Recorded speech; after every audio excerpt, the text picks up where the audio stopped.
To me, little kids are the best example, aren't they? Little kids from dawn until dusk, they want to do one thing. They want to have fun, don't they? Think about it. What is the worst time of day for a young child? It's when they have to go to... Now imagine that for you as adults. I got to go to bed. Yet for us, it's like my favorite piece of furniture. I love my bed. I want to bring it with me. Don't we? I mean, little kids are so focused on having fun. I mean, little kids think about, little kids can throw up. It's like, blah! Can I go play?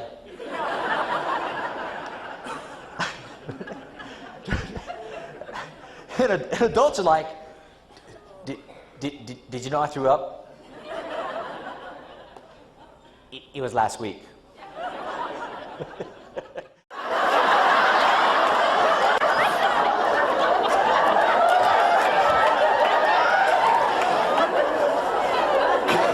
Because then if they start to do it, you just put your latex glove on first.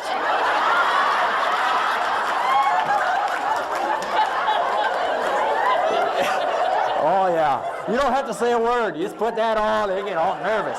So we set up here, what you want to do is you want to get close to the rock so you can get off, right? So you're like, oh, I made it, right? So you want to get close enough to the rock so you can put your foot on it. But what didn't you want to do? Exactly. Fall the other way or hit the rock. Exactly. And so then you tell yourself, don't hit the rock, and then what would you do? Hit the rock. Run into the rock. Exactly. It's like with your children. You tell those children, don't spill that milk. Yeah. What is about to happen next? And the child ought to say, Mom, you did it again. Right? Because you did it. You did it. What is the worst thing that you can tell someone with a sharp knife? Dial 911. Why did you say that? Exactly. You just don't want anybody. Because our brain, we think our brain does not work in words. Words come way down the road, don't they? Brain works in pictures. Whatever picture you create, you move in the direction of whatever that picture is. So my question is for you, what picture is it that you create for yourself? What picture is it you see in your environment? Second question is, what picture is it that other people see of themselves in your eyes? The people that need to be here are here. And they're at home. And I'm sure, however they are at home, the same way or in the same way. It's you get it. You know, that's the scary part. They say if you sow a thought, you reap an action. You sow an action, you reap a habit. You sow a habit, you reap a character. You sow a character, you reap a destiny. It all begins with the thoughts that we sow first. You're taking your time to sow the thoughts. To realize what is important. To feed that most important part was to be that human becoming that we all are. We're all a work in progress, aren't we? If we choose to be. But some people don't. Some people have died so long ago they can't even remember when.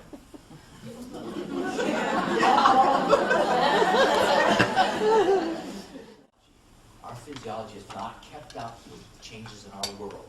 Our physiology is still designed to notice what might be considered to be a threat. If you have a wonderful day and everything is going well that day, but you have one thing go wrong during that day, what do you often think about on the way home? That one thing. Because your physiology is still designed to notice those things that might be considered to be a threat. That's why, you know, for example, if you're working with a group of people and everybody's making a smiley face, but one person is making a face at you like this, who do you always notice? Like, oh, look out! Because if you're out in the jungle and something makes a face at you like that, what's about to happen? I was in Fort Worth, Texas, and I was so excited, because I was born in Texas, and I like that Cajun food. Yeah, give me that Tex-Mex Cajun food. And we got there, and it was a beautiful hotel. One of those nice hotels. They got the phones all the way around the room, and they got the phone in the bathroom. I don't know, but any of you been brave enough to use that phone in the bathroom? What if you made a noise you weren't supposed to make? Seriously, and if it rang when you weren't expecting it, that'd be messy. I just don't think that's good. So we went out, we said, okay, where's the Cajun Tex-Mex food? They said, well, you got to go to Razoo's. All right, okay, we go there and and of course, not being from the area, we ordered the one thing on the menu that none of the locals would eat. And we ordered rat tails. Ooh. Rat tails are deep-fried jalapenos stuffed with seafood. And they had the best dipping sauce I ever heard. They must have patented this name for a dipping sauce. It's called Twist Your Butt Hot Dipping Sauce. That's sort of visual, isn't it? Just picture that. And so being with a bunch of your friends you haven't been with for a while, then you get sort of rambunctious and you get the macho egos going. Oh, that's not hot. Let me dip that in there. Give me some more of those. Put that in there. Arr. Well, I thought they meant it'd be hot when it went in.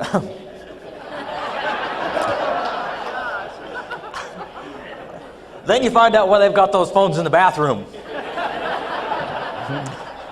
It's like, call 911, help, God!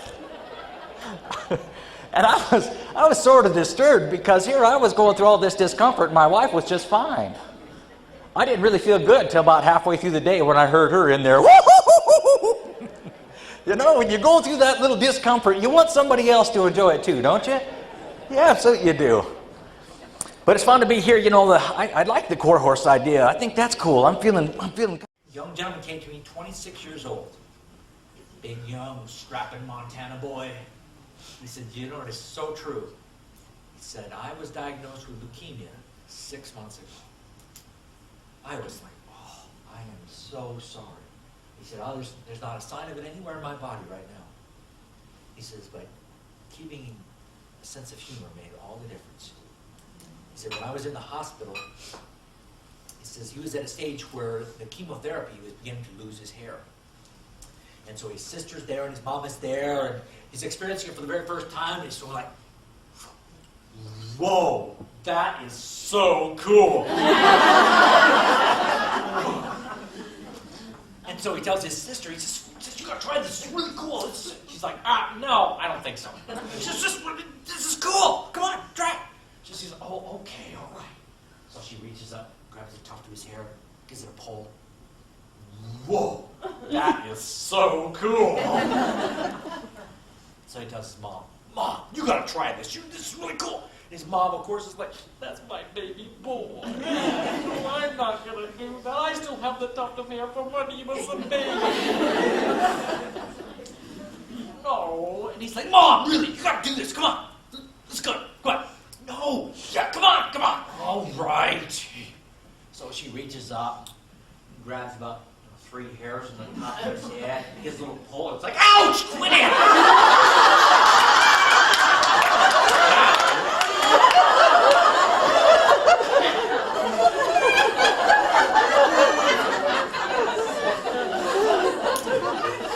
Rotten kid. Later on, he's having his blood pressure taken. And, you know, they took his blood pressure, and then they left the room, and he's sitting there, you know, like, they forgot, left it on. So he takes the cuff off and puts it on the counter, and of course it pumps up every 15 minutes. So, right? So here it is, and here he and his sister are there, you know, 15 minutes later, it's whoa, whoa, whoa, whoa, whoa, whoa. It's like, whoa, whoa, whoa, whoa. Looks at his sister and says, don't say a word. Whoa, whoa, whoa, whoa. All of a sudden, the nurse comes charging through the door, and he's laying under the bed.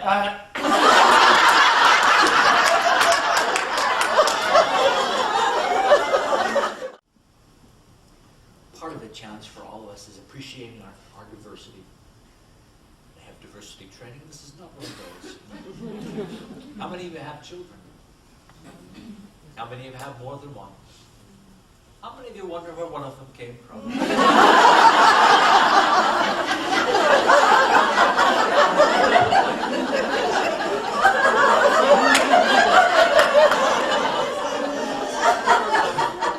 Jackie has a table in the back. She's offering a prize if you can figure out where her child is coming from. You have one and you've got it. Yes, I have the perfect parent. I have this absolutely figured out. And then you have another one, you think, what happened? What did I forget? Because they're so different, aren't they? The one on your right-hand side is Mikey. And Mikey's a pleaser. Any of you have pleasers? Because she's a pleaser. This is Halloween, and she's got her cutest little princess costume on, doesn't she? But she got a spot on her princess costume. How can I make people happy with a spot on my princess costume? And Libby, look how angelic Libby looks. She just looks like the littlest angel. Libby walks into the kitchen with a cracker in either hand, and she looks around. Do you have a dryer? Oh, yeah. Yes, Libby, we have a dryer. Why? She says, good. Because I just peed all over these tights right here.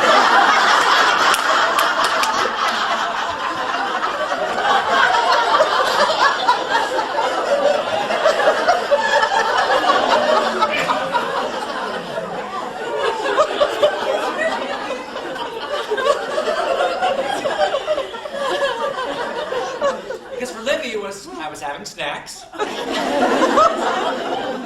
I'm going to continue to have snacks. What is your problem? Right? Yeah, I don't know what's wrong with you. Yeah. It'll dry out. I just walked fast. They have a green bench in their house. Any of you have like timeout benches or chairs? You know where to go if you're in trouble? They have a green bench. That's the timeout bench. So Michelle said, Libby, go sit on the bench. They would say, good. That's where I wanted to go anyway. Coming out of that little kid. I mean, just think about it. The year after this, so that was October, of course, and then, so the year after that, she began kindergarten. True story. The very first day of kindergarten. She walks up to the kindergarten teacher. She says, do you have a cell phone? You know, I'm probably doing this with her hands.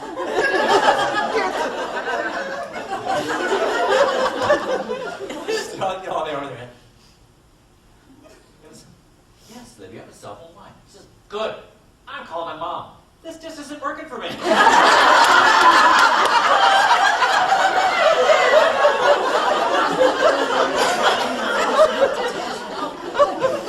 should try this on the way home. It's sort of fun. You write on the inside of your shoes. Left and right.